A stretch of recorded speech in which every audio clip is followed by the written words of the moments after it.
ya Allahu, ya Allah, ya Allahu, ya Allahu, ya Allah, ya Allahu, ya Allahu, ya Allah, اغفر لنا ذنوبنا يا الله يا الله يا الله يا الله يا الله يا الله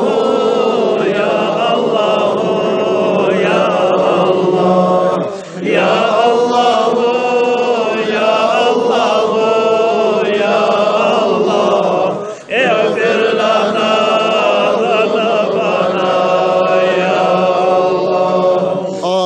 Çavul ziyarette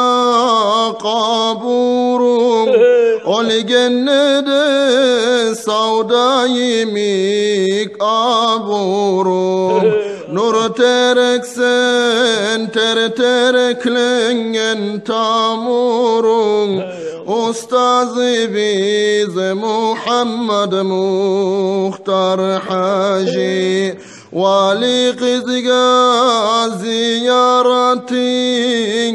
etedin Vali kızga yayav yorup getedin Muritlerin sağa hayran etedin Ustazı biz Muhammed Muhtar Hacı Gapulluktan niga buldun getmege Biz bolmadık sağa kömek etmege Bir Allah'im tavuş gelgen getmege Ustazı biz Muhammed Muhtar Hacı Uylerine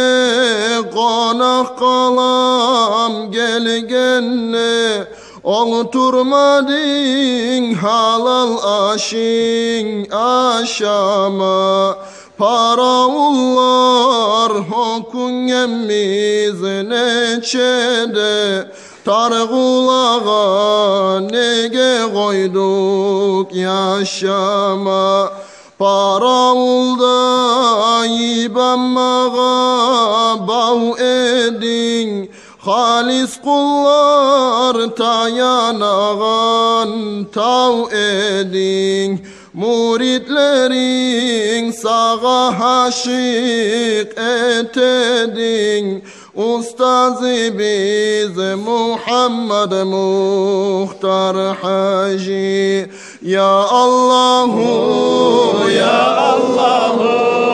Ya Allah Ya Allahu Ya Allahu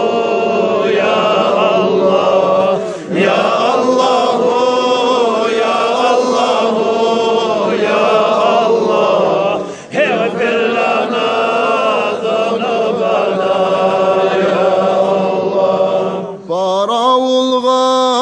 hazır edin gelmege Bizge sili nasihatin vermege Ayıp edi sen ney ulan ölmege Ustazı biz Muhammed Muhtar Hacı Dağıstan'a aytildi seni atin Kop yerlege yayıldı barakatin Muritlerin unutmayacak biz atin Ustazı biz Muhammed Muhtar Hacı Yüreklege paşmallıkını algammiz Sen get gelli ilay turup kalgammiz Muritlerin sağa hayran bolgammiz Ustazı biz Muhammed Muhtar Hacı. Şariat yolunu bekatti tut edin, Peygamberini sünnetlerin yurtadın. Hey Allah. Ya Allah, ya Allah, ya Allah, ya Allah, ya Allah, ya Allah, ya Allah, ya Allah, ya Allah, eğfir lana zanbana ya Allah. Kınırını görsen şonu da tuzlay edin, Ustazı biz Muhammed Muhtar Hacı. Bir Allah'tan bugün bizde tiley biz, götürsün hep seni daracaların. Seni bulan bir cennette bulma, Ustazı biz Muhammed Muhtar Hacı. Ya Allah,